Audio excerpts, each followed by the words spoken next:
তাহলে কমপ্লিমেন্ট মানে কি? পরিপূরক। কমপ্লিমেন্ট শব্দ অর্থ কি? পরিপূরক। আর এই কাজটা কি? To complete the sentence. তাহলে আমরা সহজে কি বলতে পারি? Complement completes the sentence accurately. হ্যাঁ, complement completes the sentence accurately. তাহলে একেবারে বাক্যটাকে সঠিকভাবে পরিপূর্ণ করে কে? কমপ্লিমেন্ট।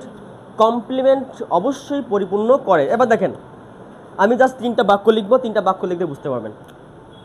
আমি বললাম কি? You seem, you seem. তারপর লিখলাম যে ডু ফুল স্টপ। তারপরে আমি বললাম যে কাম হিয়ার, গো, শুধু লিখলাম গো। তারপরে বললাম হচ্ছে ইউ ডু ইট।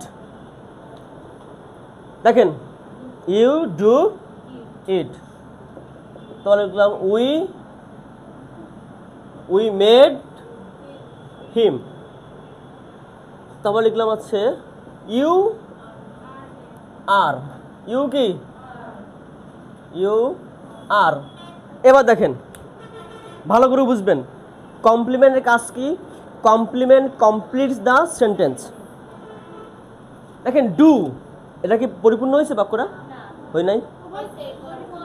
ইম্পারেটিভ মিটে আছে, ইম্পারেটিভ মুড। দেখেন, ইম্পারেটিভ সেন্টেন্স ডু ইট বা ডু, ডু করো, ইম্পারেটিভ মুডে আছে না ভাই? বুঝতে পারছেন তো? Do imperative sentence. শুধু ভার্ব দিয়ে শুরু হলে কি হয়? ইম্পারেটিভ হয় না। তাহলে এখানে ইউটা উজ্জ্ব আছে না? আমি বললাম তুমি করো। ইউ ডু দরকার আছে? আমি ইউ ডু না বলে বললাম কি ডু। তুমি যাও না বলে বললাম কি গো। শুধু ডু শুধু গো বাক্য পরিপূর্ণ করে না? করছে তো, মনের ভাবটা পরিপূর্ণ করছে, করছে। এই জন্য কি হবে? দেখেন, ডু গো, এখানে কি অবজেক্ট ছিল? তাহলে অবজেক্ট না থাকার সত্ত্বেও বাক্য হয়েছে না? হয়েছে। ইউ ডু ইট, এখানে কি আছে? সাবজেক্ট ভার্ব অবজেক্ট, তারপর কি বাক্য পরিপূর্ণ হয়েছে? এবার দেখেন, উই মেড হিম, আমরা তাকে বানিয়েছিলাম, বাক্য হয়? দেখেন, এখানে উই কি? সাবজেক্ট, মেড কি? ভার্ব, হিম কি? অবজেক্ট। উই মেড হিম, আমরা তাকে বানিয়েছিলাম। কি বানাইছিলাম? এটা প্রশ্ন চলে আসে না? আসে। এটা কি পরিপূর্ণ হয়েছে? দেখেন, এখানে সাবজেক্ট ভার্ব অবজেক্ট আছে, তারপরও বাক্যটা কেউই নাই, পরিপূর্ণ হয় না। কারণ ওখানে কি নাই? কমপ্লিমেন্ট নাই। তার মানে হলো কমপ্লিমেন্ট যেখানে লাগবে আপনি সেখানে কমপ্লিমেন্ট না দিলে ওই বাক্য জীবনও হবে না। বাট অবজেক্ট যেখানে লাগবে, অবজেক্ট না দিলেও বাক্য হয়। বাট যেখানে কমপ্লিমেন্ট লাগবে সেখানে কমপ্লিমেন্ট না দিলে ওই সেন্টেন্স আর সামনে ফরওয়ার্ড করবে না। ঠিক আছে?